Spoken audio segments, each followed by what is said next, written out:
नमस्कार साथियों, स्वागत है आप सभी का एक बार फिर से बीइंग एस्पिरेंट के इस यूट्यूब प्लेटफॉर्म में। आज हम लोग फिर से कंप्यूटर के सवाल को देखने वाले हैं और आज का हमारा टॉपिक है एमएस एक्सेल का। और जुलाई का महीना आ गया है और बहुत सारे चांसेस हैं कि इस महीने आपके जॉब के नोटिफिकेशन आ जाएंगे, तो बहुत अच्छे से तैयारी करना। जो विद्यार्थी पहली बार इस चैनल में आया हुआ है वो चैनल सब्सक्राइब कर ले, बेल आइकन प्रेस कर दे ताकि वीडियो की नोटिफिकेशन उनको मिले और वे जल्दी से जल्दी प्रैक्टिस करने लगे। चलिए क्वेश्चन प्रैक्टिस करना शुरू करते हैं। और आपके सामने यहाँ पे सबसे पहला सवाल है, आपको बताने हैं एक बिलिंग अकाउंट के ट्रैक की देखरेख करने के लिए आप किस प्रकार के सॉफ्टवेयर का प्रयोग करेंगे। ऑप्शंस हैं web authoring, electronic publishing, spreadsheet या वर्ड प्रोसेसिंग। किसका प्रयोग करेंगे? चलिए बताइएगा। बिलिंग अकाउंट के ट्रैक की देखरेख करने के लिए किस सॉफ्टवेयर का इस्तेमाल किया जाता है, ये आपको बताने हैं। क्या हो जाएगा सही जवाब इसका सही जवाब होगा स्प्रेडशीट का प्रयोग हम इसके लिए करते हैं। तो ऑप्शन नंबर 3 सही जवाब हो जाएगा।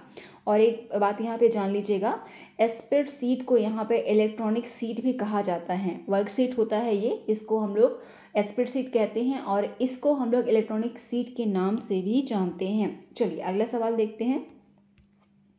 माइक्रोसॉफ्ट एक्सेल 2007 का अंतिम कॉलम किस नाम से एड्रेस किया जाता है? आपको यहाँ बताने हैं। माइक्रोसॉफ्ट एक्सेल 2007 के संबंध में सवाल है। ऑप्शंस देखो, XLSX, XFD, IV या बुक 1 किसके नाम से जाना जाता है? लास्ट वाला कॉलम 2007 का पूछा हुआ है। चलो सॉल्व करो इसको। क्या हो जाएगा सही जवाब इसका? क्या हो जाएगा? 2007 के बारे में पूछा है तो कॉलम की संख्या इसमें कितनी रहती है? एमएस एक्सेल 2007 में 16,384 यहाँ पे कॉलम की संख्या होती है। और लास्ट वाला जो कॉलम होता है उसको हम लोग क्या लिखते हैं? लास्ट वाले कॉलम को क्या लिखते हैं? XFD। क्या लिखते हैं? XFD लिखते हैं। तो इस सवाल का सही जवाब क्या हो जाएगा? ऑप्शन नंबर 2 इसका सही जवाब हो जाएगा। चलो ये तो हो गया एक्सेल 2007 का। ये यदि यही वाला सवाल एक्सेल 2003 के संबंध में पूछा होता और इसका लास्ट कॉलम पूछा होता तो क्या करते? इसका लास्ट कॉलम को हम लोग IV के नाम से जानते हैं। तो ऑप्शन नंबर 3 2003 वाले एक्सेल के लिए सही हो जाएगा, याद रहेगा। और 2003 वाले एक्सेल का जो लास्ट कॉलम होता है, यानी कि कॉलम की संख्या कितनी होती है? 256 यहाँ कॉलम की संख्या होती है। जो लास्ट वाला कॉलम होता है वो IV के नाम से लिखा जाता है, याद रहेगा। चलो अगले सवाल देखते हैं।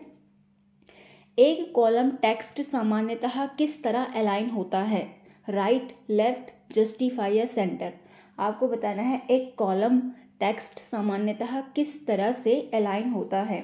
चलिए बताइएगा क्या हो जाएगा सही जवाब। यहाँ पे टेक्स्ट के बारे में पूछा हुआ है। नंबर का भी होता है अलाइन। अलाइन मतलब होता है लिखने का तरीका। ये जो बॉक्स होता है ना, बॉक्स वाला होता है ना एक्सेल, ऐसे होता है एक्सेल शीट। तो इसमें पूछा है टेक्स्ट वाले में किस तरह से अलाइन होता है, यानी कि कैरेक्टर किस तरफ लिखे होते हैं। बाय डिफ़ॉल्ट कहाँ पे रहता है ये? क्या हो जाएगा? क्या हो जाएगा? टेक्स्ट के संबंध में लेफ्ट की तरफ अलाइन रहता है, बाय डिफ़ॉल्ट लेफ्ट की तरफ होता है। यही अगर नंबर के बारे में पूछा होता तो क्या रहता? इसका आंसर क्या होता? नंबर के लिए बाय डिफ़ॉल्ट राइट की तरफ अलाइन होता है। अलाइन मतलब क्या होता है? लिखने का तरीका।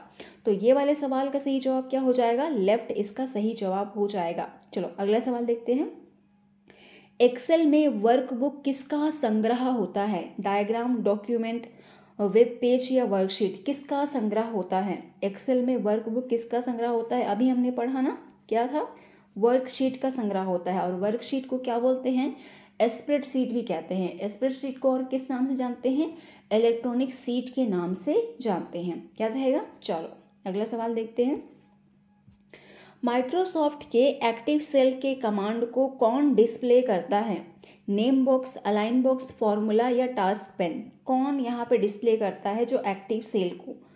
चलो बनाना, क्या होगा इसका सही जवाब? ऐसे होता है एक्सेल का शीट और इस जहाँ पे रॉ और कॉलम इंटरसेक्ट करते हैं उसको बोलते हैं सेल। और जहाँ पे हम लोग रिसेंट में, वर्तमान में काम करते हैं उसको बोलते हैं एक्टिव सेल। तो यही एक्टिव सेल का कमांड कहाँ पे दिखाया जाता है ये पूछा गया है। चलो बताना कहाँ पर रहता है।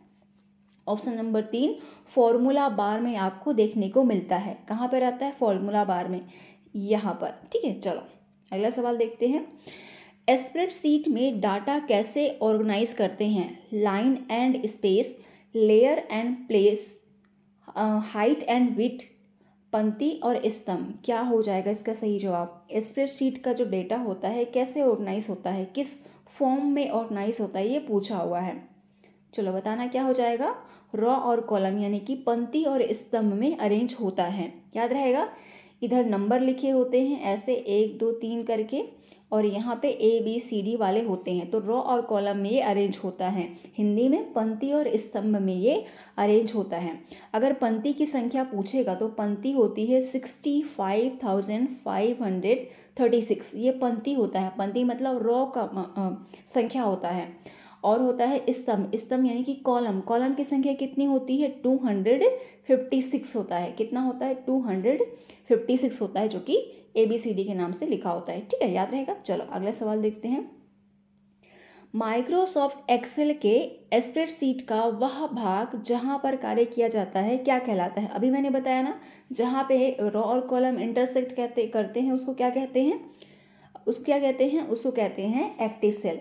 और जहां पर हम लोग पूरे सेल में काम करते हैं, ये तो इसका सेल हो गया, इस सेल को क्या कहा जाता है? एक्टिव सेल, वर्कबुक, रिबन या सेल रेंज, क्या कहा जाता है? क्या कहा जाता है? चलो सॉल्व करो इसको। क्या हो जाएगा? सेल रेंज कहा जाता है। ये सारे सारे डिब्बे छोटे छोटे बने होते हैं ना, इसको बोलेंगे सेल रेंज। ठीक है, और जहाँ पे काम करते हैं रिसेंट में, उसको बोलते हैं एक्टिव सेल। जहाँ पे रॉ और कॉलम इंटरसेक्ट करता है वहाँ पे बनता है सेल। ठीक है, चलो अगला सवाल देखते हैं। Equal to sum bracket on B1:B10 किसका उदाहरण है? फंक्शन, सेल एड्रेस, फॉर्मूला या वैल्यू, किसका उदाहरण है? चलो सॉल्व करो। क्या हो जाएगा? किसका उदाहरण है? फॉर्मूला का। जब भी हम लोग कैलकुलेट करते हैं किसमें? एक्सेल में, तो एक्सेल में कैलकुलेट करने के लिए जहाँ पे फॉर्मूला बना होता है, उस फॉर्मूले को डिनोट करने के लिए, बताने के लिए इक्वल टू का निशान लगाते हैं। तो ये किसका है? किसका है? फॉर्मूला का है। फॉर्मूला दो टाइप का होता है, एक तो खुद से बनाते हैं यानी कि मैन मेड होता है, एक होता है इन बिल्ड यानी कि उसी में बना होता है, जस्ट क्लिक करने से सम, मल्टीपल, डिवीजन ये सब हो जाता है। तो इस वाले सवाल का सही जवाब क्या हो जाएगा? ऑप्शन नंबर 3 सही जवाब हो जाएगा। चलो अगला देखो। एक्सेल की पंक्ति को छुपाने के लिए किस शॉर्टकट की का इस्तेमाल किया जाता है? आपको यहाँ पे बताना है रॉ को छुपाने के लिए कौन सा शॉर्टकट की का इस्तेमाल किया जाता है?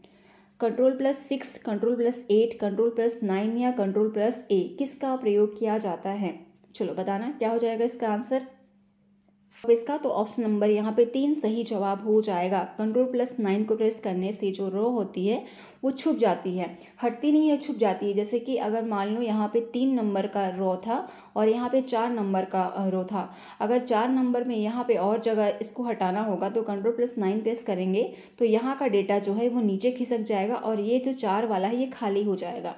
तो इस सवाल का सही जवाब होगा ऑप्शन नंबर 3 Ctrl+9। चलो अगला सवाल देखते हैं। एक्सेल में कौन सा शॉर्टकट की वर्तमान सेल को उपरोक्त सेल के कनेक्ट प्राप्त करने के लिए उपयोग किया जाता है? चलो बताना क्या हो जाएगा इसका सही जवाब। Ctrl+B, Ctrl+D, Ctrl+A, Ctrl+X, क्या हो जाएगा सही जवाब इसका? सही जवाब देखो, ऑप्शन से आप लोग इसको बना सकते थे। Ctrl+B का इस्तेमाल हम लोग बोल्ड करने के लिए, कैरेक्टर को बोल्ड करने के लिए इस्तेमाल करते हैं। Ctrl+A का प्रयोग हम लोग ऑल सेलेक्ट करने के लिए करते हैं। Ctrl+X का प्रयोग हम लोग करते हैं कट करने के लिए। तो क्या बच गया यहाँ पे? ऑप्शन नंबर 2 यहाँ पे बच गया, तो 2 इसका सही जवाब हो जाएगा। चलो अगला सवाल देखो।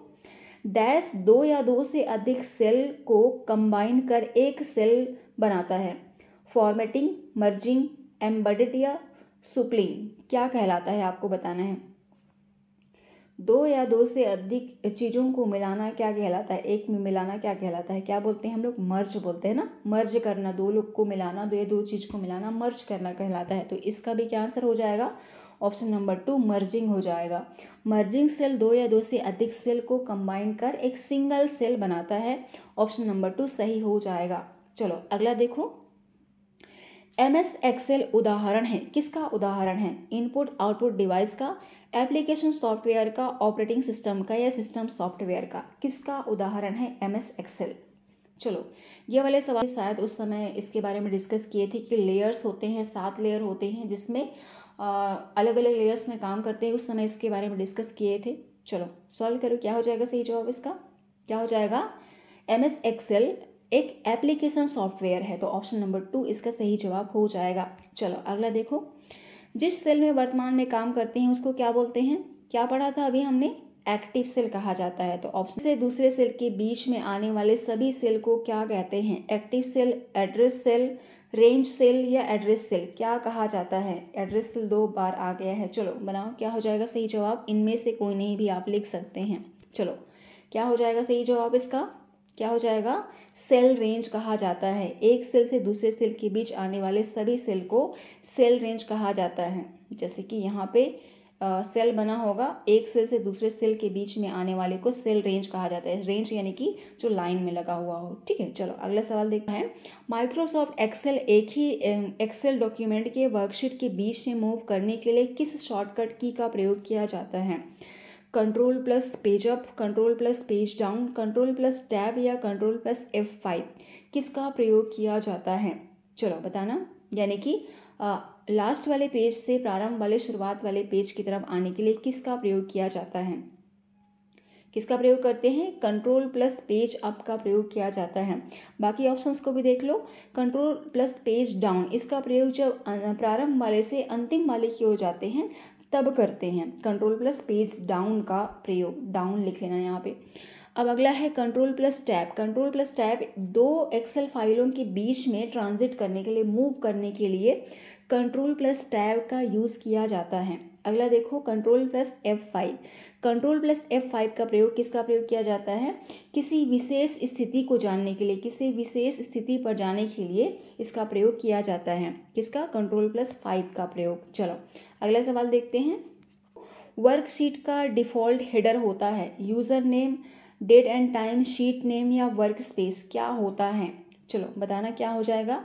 हेडर का मतलब होता है एक शीट का ऊपर वाला हिस्सा। हेडर और फुटर 2 चीज़ होते हैं जो कि एक पेज का सबसे ऊपर वाला एक निश्चित जगह होता है जहाँ पे मेन हेडलाइन नाम लिखने के लिए होता है, उसे हेडर कहते हैं। और नीचे सारांश के नीचे लिखने के लिए यहाँ पे फुटर होता है। तो हेडर का बाय डिफ़ॉल्ट पूछा हुआ है वर्कशीट में क्या नाम होता है?